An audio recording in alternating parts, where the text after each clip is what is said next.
நான் என்கிற அந்த உணர்வு எப்பவும் எங்கேயும் எந்த ஒரு சின்ன ஒரு மாற்றமும் ஏற்படாது. அதே சின்ன பிள்ளையில உணரப்பட்டாலும் சரி, ஒரு 65 வயசுல உணரப்பட்டாலும் சரி, ஒரு 100 வயசுல உணரப்பட்டாலும் நான் தான். அது அப்படியே தான் இருக்கு.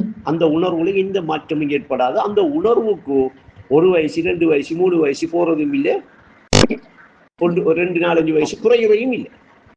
அப்ப அது தன்னை உணர்ந்திருக்கிற அந்த மத்திப்ப நிலையில அந்த உணர்வு என்ன செய்யுதுன்னா நிகழ்காலத்தில இருந்துகிட்டே இருக்கு.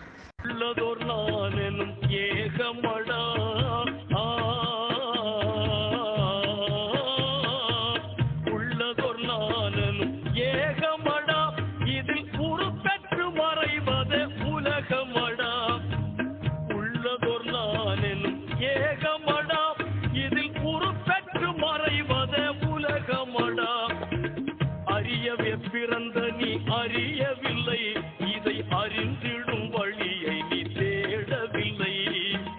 அறியவே பிறந்த நீ அறியவில்லை, இதை அறிந்து